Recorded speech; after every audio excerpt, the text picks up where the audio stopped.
When we want to have bigger memory ICs, let's say, then the arrays of the memory can be very large, and this will lead to the usage of large decoders and large fanouts for the bit lines. As the number of the elements in the memory increases, we would need to introduce a bigger, let's say, decoders in order to be able to address them, in order to be able to determine which memory element we are looking for.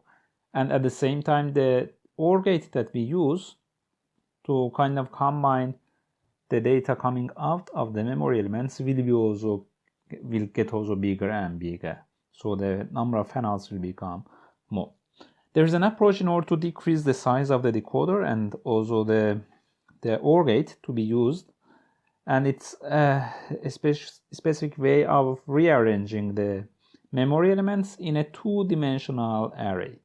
So instead of putting all the elements in a single column, one underneath the other one, and then using the OR gate which receives data from all those elements, as we had seen in the previous slides, and which requires a decoder like this in order to be able to select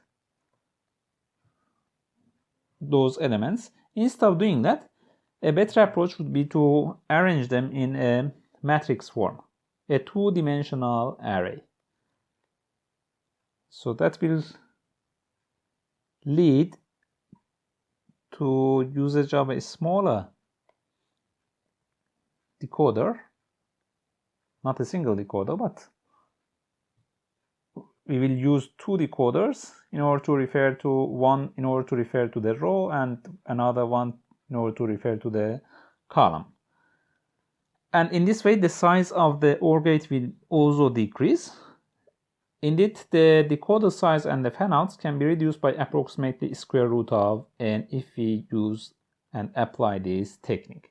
So there will be two decoders used. One will be used to detect, one will be used to select indeed a specific row, and one will be used in order to select a specific column.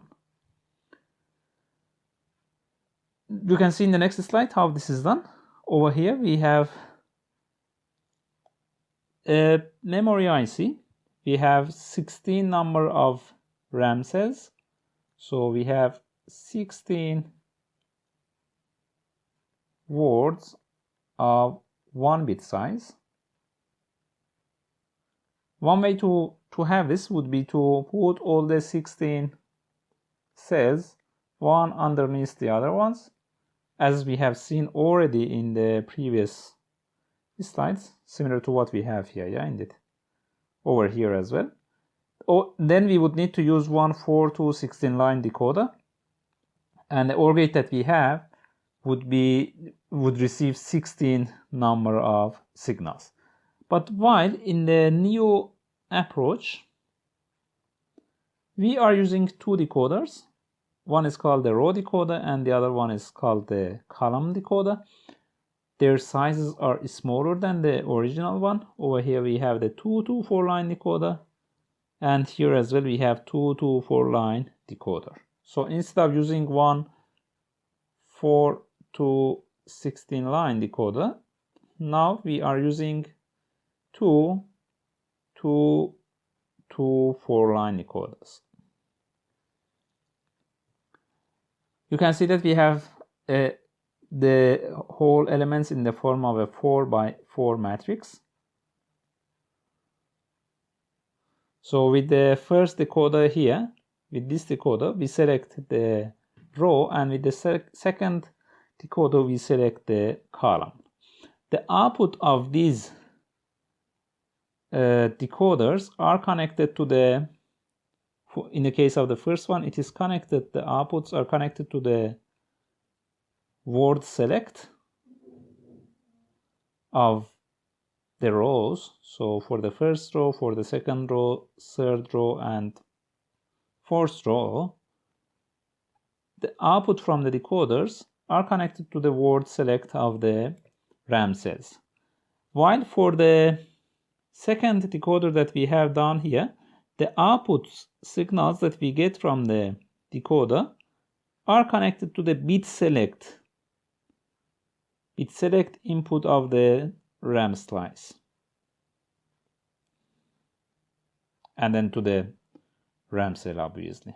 Okay, so in this way we can indeed determine which RAM element we are interested in and determine it by providing proper value to A3, A2, A1 and A0.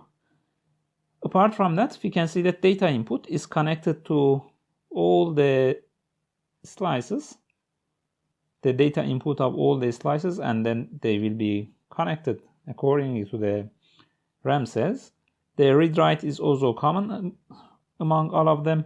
Over here we have one OR gate. The OR gate receives 4 inputs, so it's basically an OR gate with 5 inputs, and then we have the 3-state buffer over here in order to be able to put more than one of these RAM ICs besides each other in order to expand it. Yeah, we will talk about expanding the RAM size in the next lectures and in the next slides.